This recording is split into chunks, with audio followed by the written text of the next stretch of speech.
Alrighty. Hey, yo, once again, guys. Picking up where I left off on the top 10 greatest heels of all time in wrestling. I did numbers 10 through 6. That was part 1. This is part 2 of that vid. So please watch part 1 before watching this one. So picking up where I left off, I started with Edge at number 6. I'm going to start with number 5 going up. So starting at number 5 is one of the greatest heels of all time, JBL. And like I mentioned about the Dudleys in part 1 of my vid, JBL was another heel who I thought was very, very brash toned, in your face. Couldn't help but hate the guy. I mean, just absolutely hated him. I didn't like JBL. I enjoyed his work. I thought he did a great job, but I just hated JBL as well. But I have to give credit where it's due. JBL to me is one of the greatest heels of all time. From him, rubbing in everyone's face that he's a rich guy, he's a billionaire, how he has his own company, and how he was born and raised in Texas, but how he just owns the state of Texas and its people, and acknowledges New York City, and brags about New York City, and how he's New York City's favorite son, and from that to being the longest reigning WWE champion in SmackDown history, holding the belt for 10 months, I think just really added credibility to JBL's heel, and really solidified him as a top heel and everything else. So JBL to me, I think is one of the best heels of all time. He's number 5 on my list. Some of you guys may agree with that. Others, I'm pretty sure you guys probably scratching this and saying, "What the hell, JBL?" That's just my opinion. Number 4 on my list is Hollywood Hulk Hogan. When Hulk Hogan became the immortal, turned away from his immortal ways and became Hollywood Hogan, establishing himself as a top heel in WCW as the leader/godfather of the NWO. Hulk Hogan, I think, was probably, like I said in my first video, when I say Chris Jericho is very innovative, Hulk Hogan was probably the first wrestler before any other wrestler after him during that time, in 1995 or 6, where he had to be innovative, and it worked. Hulk Hogan is a perfect example of someone who started off at the top and kind of slightly began to decline in popularity, but found something new, a new niche to turn him to launch him right back up to the top again. When Hulk Hogan turned heel, turned on Macho Man Randy Savage, I think it was at Bash at the Beach 95 or 96, and formed the NWO. He became the top heel in that company without a shout of a doubt. Just solidifying themselves as the top heel. Not only just the top heel, but just the top guy in WCW in that company, period. He was the top guy, even before he turned heel.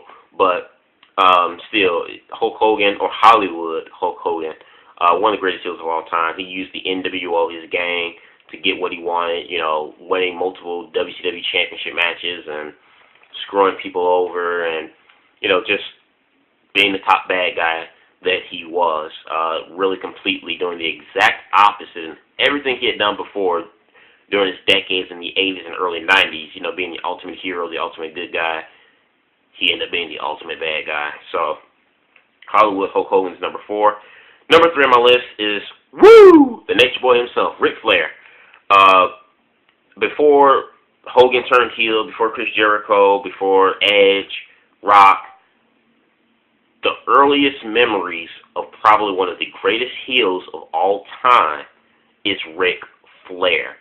Ric Flair was flashy. He had the look with the flashy different coats. He bragged. He was, like I said, he was very flashy. His promos were cocky and arrogant. He was Ric Flair was exactly what they said he was, and that was the dirtiest player in the game. Every other wrestler, heelish wrestler you see today, and things that they do to cheat to win and everything else. Everything that any bad guy in wrestling does, Ric Flair's done it before. Ric Flair is the catalyst for every other heel to come after him, point blank, period. Like I said, from his look, from his flashy look, and his polished promos, to him cheating, to scratching the guy's eyeballs out, to kicking him between his legs, to I guess you want to say overselling to the babyface and try for the babyface to show him some sympathy, but then when the babyface does, he ends up kicking him between the crotch and putting his legs on the rope, or holding the guy's trousers to get the roll up in the pan, a referee bump, you name it, Ric Flair's done it all. Point blank, period. Ric Flair, one of the greatest heels of all time. Number 2 on my list is one of the greatest heels of all time is the Game, Triple H. Triple H, I think, is one of the greatest heels of all time. Just period. Again, gonna make the comparison. Like Chris Jericho, Triple H can play both sides of the fence, face and heel, but he makes a better heel than he does a face. And most of Triple H's highlights in his career were that of him being a heel, whether it was being the rebellious D-Generation X, to the Vince McMahon Helmsley era, to Evolution, to forming Evolution. Triple H has done it all. His most successful things he's always done in his career was always as a heel, not necessarily much a baby. Now, he's made some highlight careers as a babyface, but his biggest matches were always and biggest rivalries and feuds were always that of him being a heel. Triple H is exactly what they call him. He is a cerebral assassin. He does play those mind games, not only in the ring, but backstage, because he has this he has the powers that be to do that. Triple H can cut a promo. Like that promo he had cut, way years back, how he says, he's just that damn good, and he really is. He's a student of the game. To me, if I was to say who will be, like, I guess you want to say the next Ric Flair, I have to say Triple H, because the similarities between both guys as heels is so uncanny.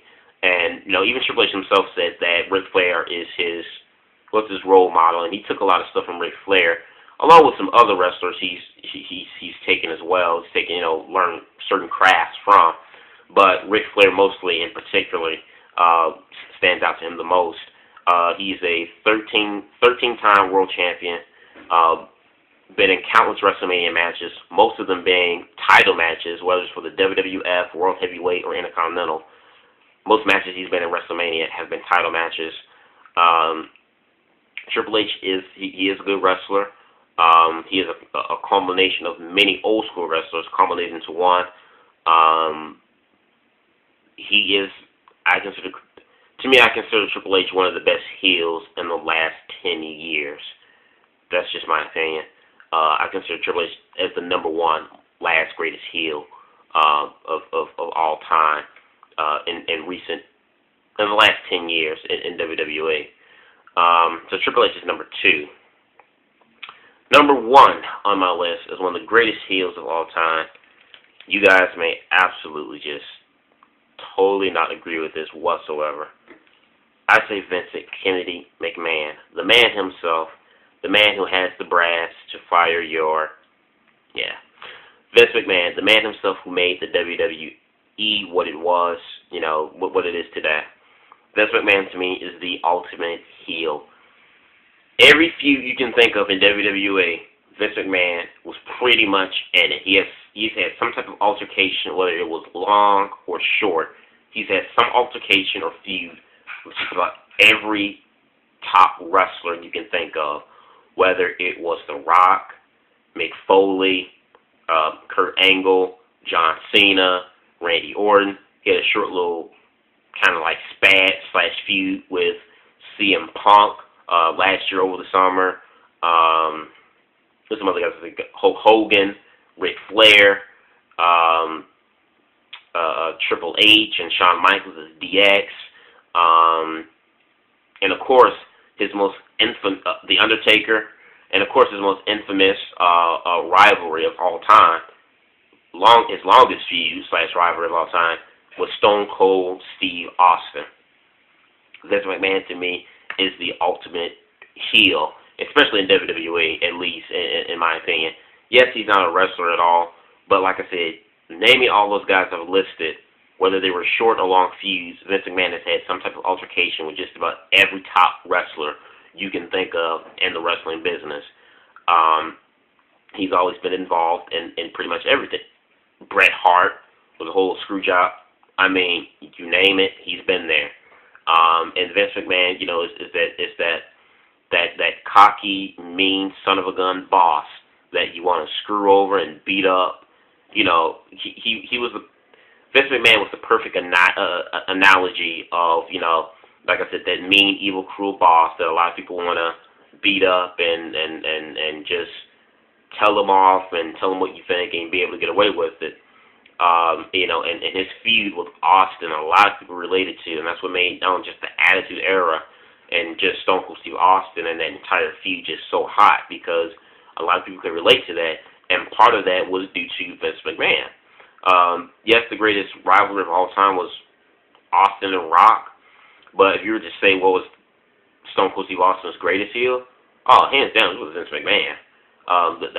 That besides Rock and Austin and Vince McMahon was the #1 rivalry in the Attitude Era in that decade. That was the rivalry that was having eyeballs being glued to the television every Monday night. It's a fact. Vincent Kennedy McMahon, #1, who I think is the ultimate heel in professional wrestling. So this is part 2 of my top 10 list of greatest heels of all time. Let me know what you guys think about the top 10 list on this video as well as the other video. If you want, your choice. Do you like the list? Like it or not? Let me know. Let me know your opinions on this top 10 list. I'm going to do 2 parts on what I think are the top 10 baby faces of all time in professional wrestling history. So look forward to that as well. Subscribe. Peace.